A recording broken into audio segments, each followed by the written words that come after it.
on Saturday night, Manchester City completed the treble by winning the Champions League. They had already won the Premier League and the FA Cup, and only one other club has ever completed that particular treble, and that's Manchester United, who did it in 1999 when they beat Bayern Munich 2-1 with two very late goals. Roy Keane and Paul Scholes missed that game because they were on yellow cards.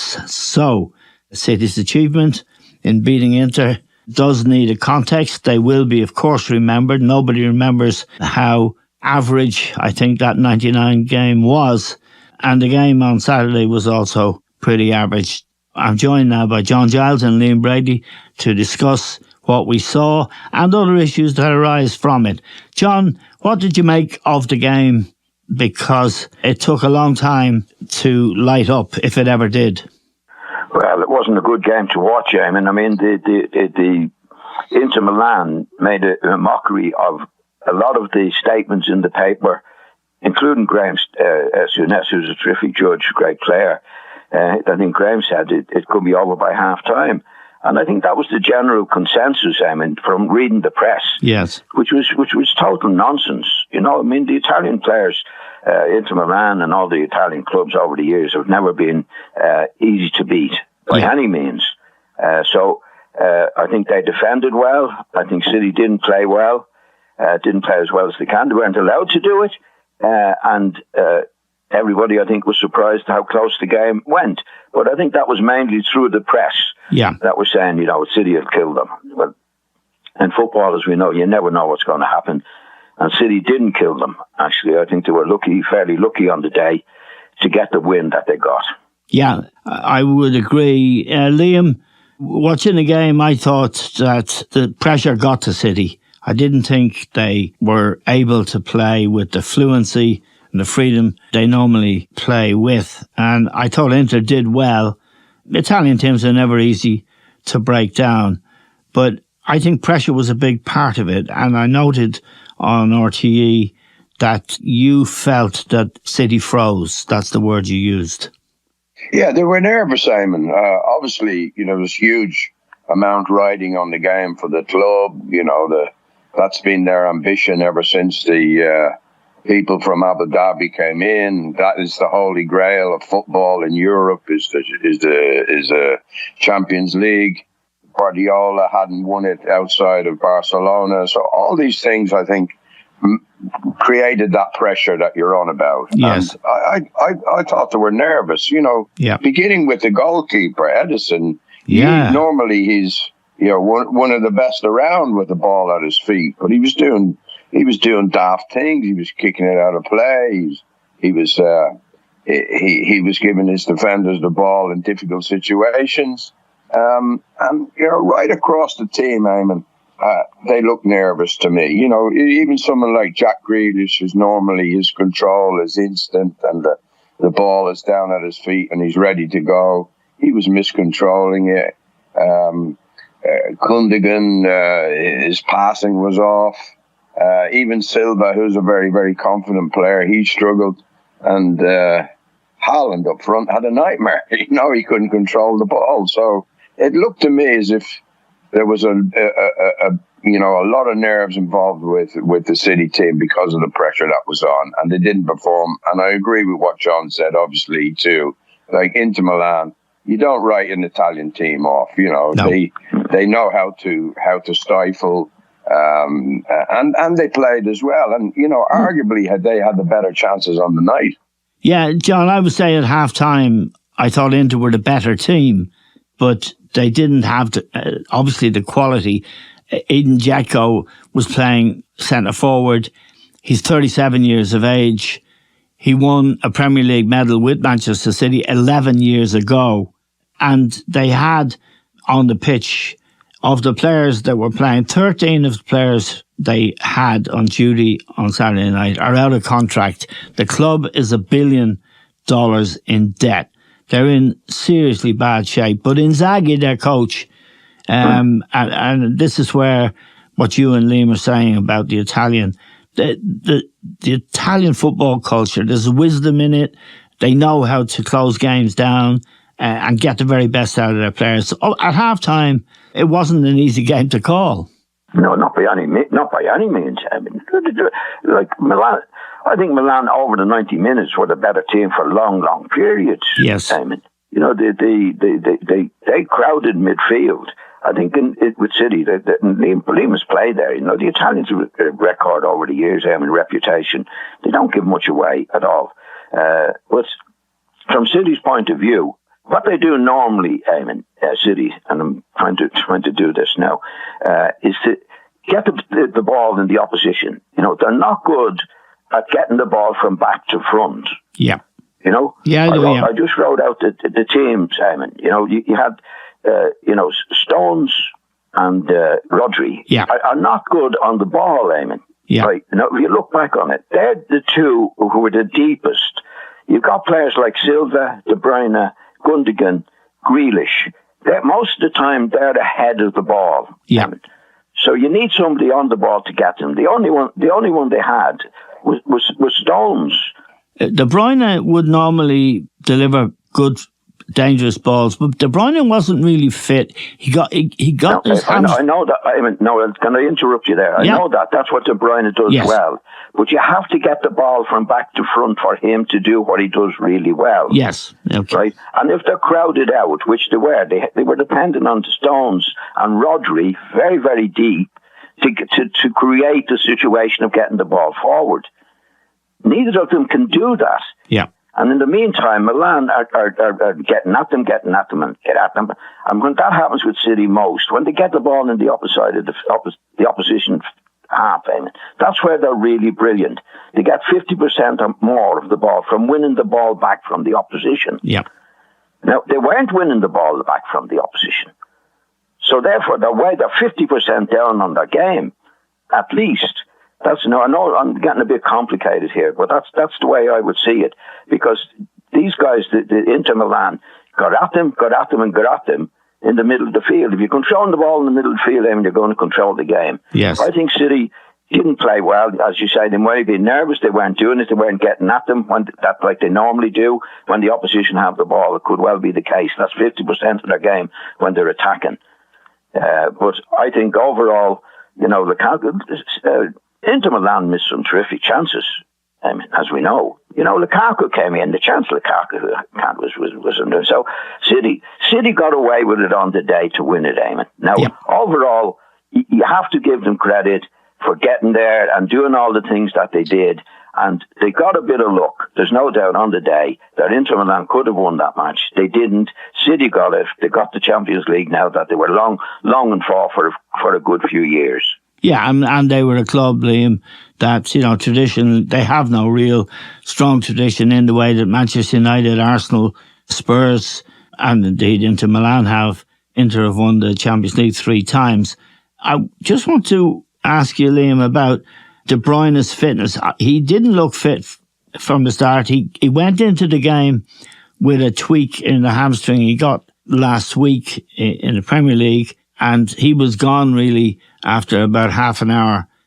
His absence in itself wouldn't explain City's performance. And I think that your point about the nerves and the occasion and there was a lot on it for City because they'd never done it before. The question is, Liam, why players of that calibre would feel that kind of nervousness? Well, everything that was riding on the match, and I've tried to explain that. You know, the build-up, you know, the fact that they were being called the best team and that anybody's seen for a long, long time. And to be honest, they did look that, didn't they? You know, against Real Madrid in the semi-final, they were absolutely superb. Yes. The run they went on to win the league was really, really brilliant, you know. De Bruyne is a very important player, and you know, get him injured. I would agree with you. You know, I think he was carrying a bit of a hamstring injury going into the match, and a hamstring injury is not one you can really play with. You know, I think he had a shot after about 25 minutes, and he felt his hamstring go again there. That's right.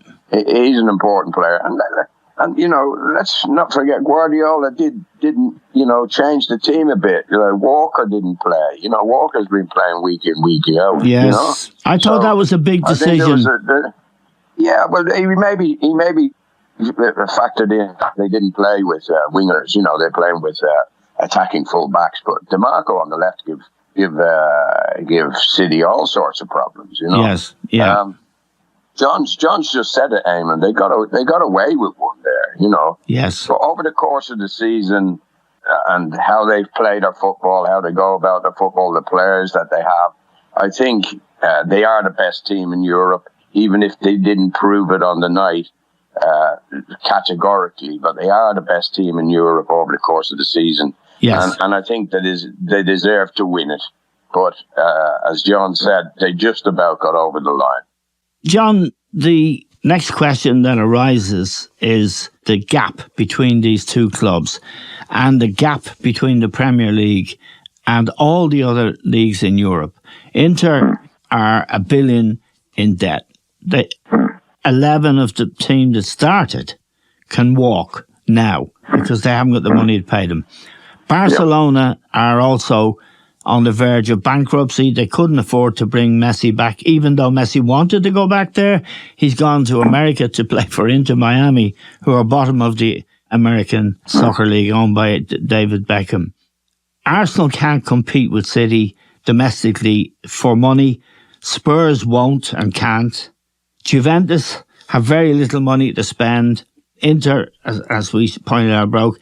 Manchester United now, we don't know. They don't have an owner at the moment. By the end of today, they may have an owner from Qatar. So all the money is in the Premier League, and the big clubs in Europe are broke. Can we go on like this, do you think? I mean, let me just give you one other example. Leeds lost Kelvin Phillips. City bought him. He's an England international and a current England international that Leeds had, a midfield player, a very good player. City bought him for 50 million. He hasn't played at all. He may have played one game. He certainly never featured on Saturday night. Now, you could argue that Phillips being missing from Leeds was the difference between Leeds playing in the Championship next year and staying in the Premier League. Can we allow money on this level to continue to dominate the game? Well, there's a couple of things there. I mean, why did Leeds sell him? For the money. Didn't have to sell him. They bought another couple of players from that as well. So, but over the years, things change over the years. You go back to Liam's time and John Charles's time, right? Who was buying the players then? The Italians. The Italians and the Spanish. And the Premiership, well, it wasn't the Premiership then, was sort of broke. They had to sell. Like Liam was a young fella. He was going to Italy. That's where it was. That's where everything was happening. Now, times have changed over the years. The English clubs have come in and they bought all the players, and that's where the game is as far as the professionals are concerned. But you have to spend the money wisely as well. I mean, look at the money that Chelsea have spent. Yep. And they finished 8th in the league, Eamon. It has to be done properly. But times have changed. In terms of my time, it was Italy. Liam's time, it was Italy. John Charles's time, which was long before Liam's time, was Italy. Dennis Law, Jimmy Greaves, Liam. These were all bought, Eamon. Yeah, and Spain with Real Madrid. Yes. And Barcelona, particularly Real Madrid, they were able to buy whoever they wanted. So times have changed. It's the Premiership's times have changed. And the man who's done all that really for the Premiership is Murdoch with the television, Eamon. Yeah.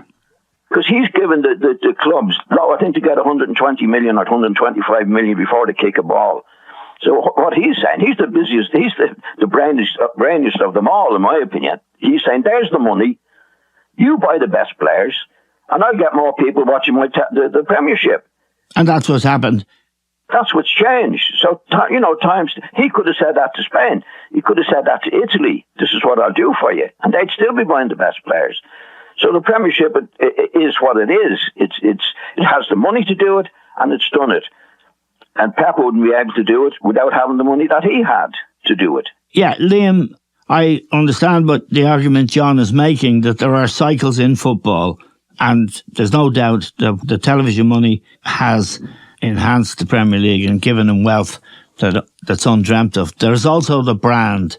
Arsenal is a brand. Liverpool, Manchester United, City aren't quite, but they will be eventually. Do you think this can go on, Liam? Because it isn't just Inter that are broke. You know better than most the situation Italian clubs are in, nearly all of them.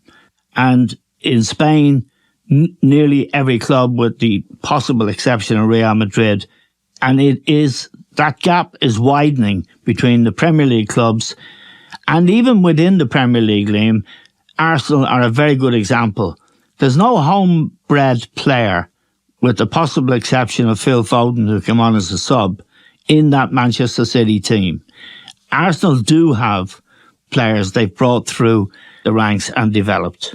And the question, Liam, is... Yeah, well, there's a lot of points there. Yeah, can we go on with, Sheikh Mansour, who bought Manchester City in 2008, saw their first game and never showed up again until Saturday night with his scarf around his neck. Can we go on? Yeah.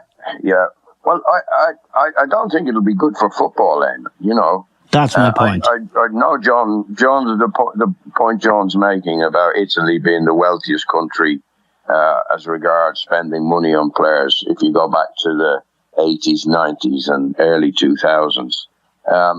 And it was, but there was several teams in Italy who could spend the money on players, Eamon. There was 5 or 6. You had the 2 Milan teams, you had Juventus, you had Roma and Lazio.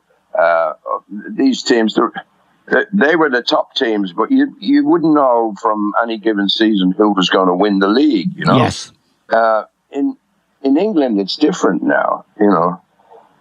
Most of the American owners are in it for business. They're in it for the money. They're in it to make money, Eamon. Yeah. But the Arab owners, at least Man City probably being the prime example, they don't care about money. They're out to promote their country. They're out to show people what they can do worldwide in sport. Yes. And they're not worried about profits or anything like that. No.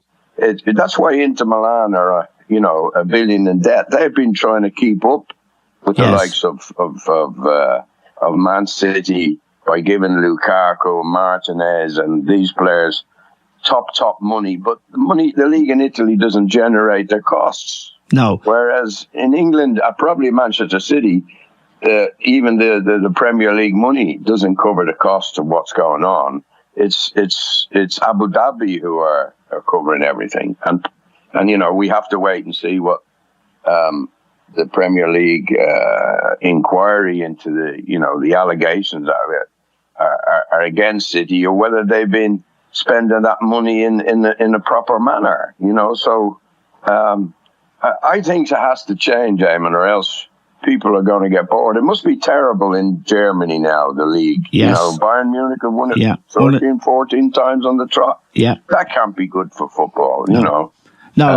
So that's the way I see it. I know it's market forces and so forth, but, you'll have Saudi Arabia coming into Newcastle, a load of money. It may be that the Qataris get a hold of Manchester United. What's going to happen there? It's going to be, for the likes of Spurs, Arsenal, maybe all the American owners, they're going to get blown out of the water because they're in it to make money. Yes.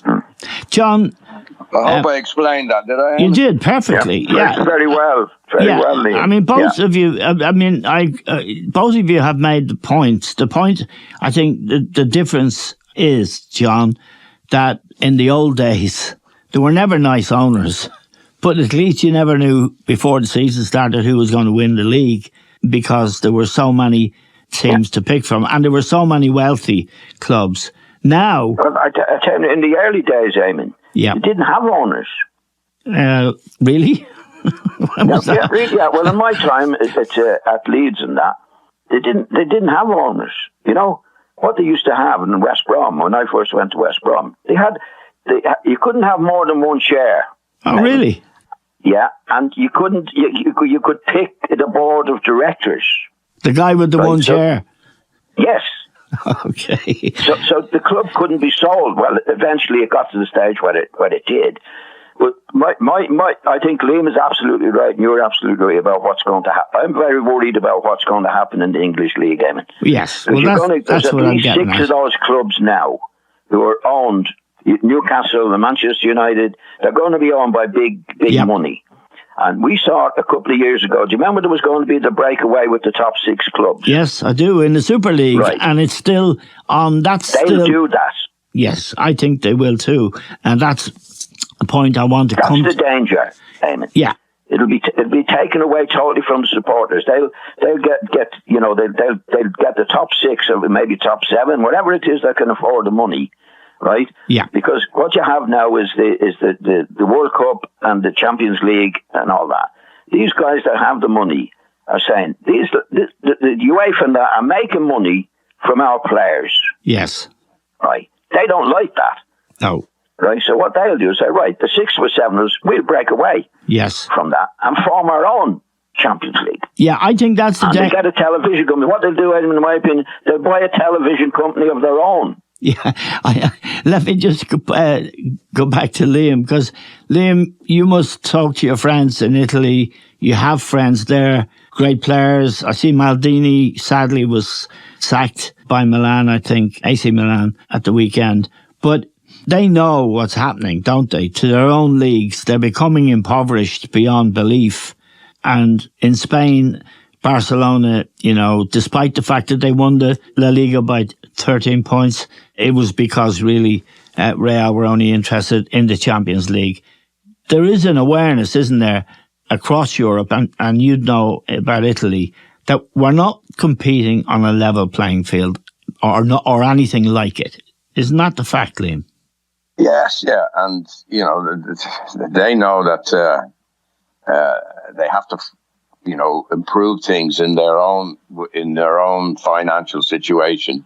And as John just said, they see the answer being a Super League, yes, where they can compete, maybe get more revenue than they're getting at the moment. And have a television deal, Liam, a huge television deal. Yes, yeah, absolutely, yeah. But the ethical point is, are you just going to neglect your domestic league? Yes. And somehow there's going to be a balance there. Like Bayern Munich never rode in with the European Super League because they didn't want to wreck German football. Yes. Wreck German football and dismiss their own league, which could very, very well happen if we go down the road of this European Super League. I don't know. I think there should be a form that there's supposed to be financial fair play, both in England and both in Europe, Eamon. But they don't seem to be able to enforce the regulations. Well, I think just let me finish a second. I think there's a cloud hanging over City. Yes. Until we hear from the Premier League. Why haven't we heard anything from the Premier League about these allegations? Even just to say, well, we're being tied up by legal people. We've nowhere to go with this, But they're not telling anybody anything. And whilst that's the case, there is a cloud hanging over Manchester City without any doubt. Now, let me just make it clear to listeners who aren't aware of this fact. Manchester City are facing 115 charges of breaking the financial fair play rules in the Premier League. And it's been hanging around. It does, as Liam says, constitute a cloud.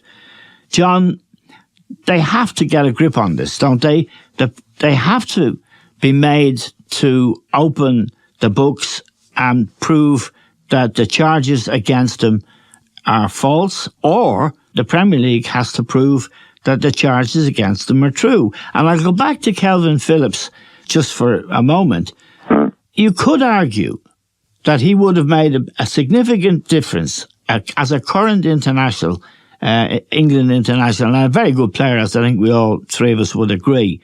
He could have made a difference in their relegation fight. Now, City took him for 50 million probably gave him a multiple of the wages and salary he was on at Leeds and never used him. That's abuse. Well, that's they're not breaking any rules there, Eamon, as far as we know. No. But you have to look at Leeds' situation. Why did they sell him? They needed the money, or they were greedy.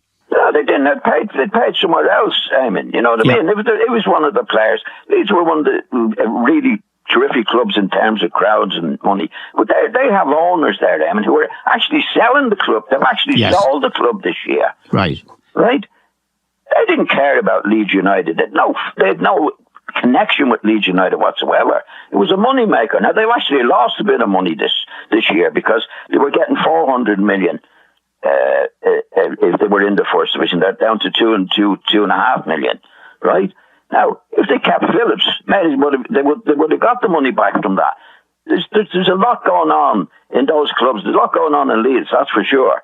The owner's gone. They've no interest in Leeds, Eamon. Would you agree with Liam and me that there is a cloud hanging over Manchester City until we know whether the 115 charges the Premier League have levelled against them are true or not? Yes, definitely. Right. Okay. They have to go. It's a court of law, Eamon. They have to do it. And let's be fair here. They could be okay. You know. Oh yeah, of course they could. But if they are in the clear, if they have nothing to worry about with these charges, surely they should come out and say it. I just want to make put a final. No, they're putting the case forward at the moment, Damon, to say that they haven't broken the rules, aren't they? Yeah, but we haven't seen any evidence either way. And shouldn't the Premier League get on with it? Because I feel, as far as I can see, they are getting on with it. I mean, the charges have been made. Now they'll have to go to court for City to defend them and or them to prove that the charges are true. That's what we're waiting for. But it hasn't stopped, Damon. I mean, the charges have been made. It will go to court or wherever it goes at some stage. Right. There's no doubt about that.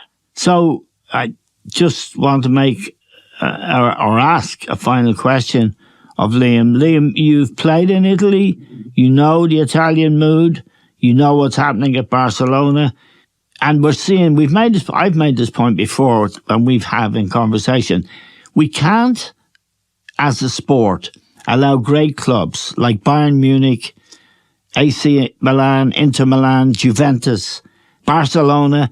We can't allow those clubs to go to the wall, can we? And lose what was our beautiful sport to people who have more money than they really need, and usually it's petrodollars, and just spend the great clubs of Europe out of existence. We can't allow that to happen, can we? Well, that's what the UEFA are there for, Eamon, to make sure it doesn't happen. They're trying to keep all these balls up in the air. You know what I mean? They're trying to keep everybody happy, and it's not that easy. You know, you mentioned some of the Italian clubs there. You know, it's only this year that Italian clubs have figured in the last few years in the Champions League. Yes. You got AC Milan and Inter Milan in the semi-final. But otherwise, you're writing them off even before the competition starts. Yes. You might have Bayern Munich, PSG, because they've got resources, and then Barcelona and Real Madrid. But even Barcelona have dropped out of the picture. Yeah. And I don't think it's good for football. Now, how you solve it, Eamon, I don't know, but there has to be a level playing field, and people have to stick by the rules, you know? Yeah. Unless money talks, and at the moment we've seen with the golf, with Liv and the USPGA, they've just roller coasted in there. They've just blown it apart, haven't they?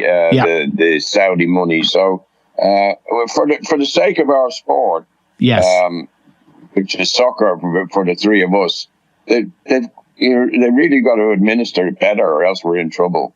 Yeah, John, I heard you sort of agreeing with Liam's sentiment there. Yeah. We have to save our sport from this kind of unfairness. Yeah. It has to be a level playing field to some extent.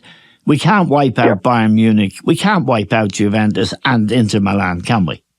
No, it's not on, Eamon. I'm not sticking up for Manchester. No, I know you're not. I think it's outrageous, Eamon. It's absolutely outrageous, and that's why I said early on, I think it'll get worse. Yep. Because I think the 6 or 7 clubs in England will break away, find their own television. Yep. And it'll be even worse if it's not stopped. It can't go on. Unfortunately, there's always been greed in football, Eamon. Always. Yes, always. If you go back to Liam's time in Italy, I mean, they were buying all the best players from England. On the clubs going bust, well, third division clubs, second division clubs, all that carry on. We've got to stop it. Okay. We've got to stop it as best we can. But it's going to be very difficult, Eamon, because unless the associations really get down on them and really look into it, it'll get. You're absolutely right, and Liam's absolutely right. It can get worse and worse, and we'll be in a really bad situation with the big clubs. Okay, and I'm sure Manchester United fans today and this week will be looking with particular interest to see who becomes the new owners of Manchester United. I'm very grateful to two of the great players in the history of football and two of the best judges, John Giles and Liam Brady, for joining us today.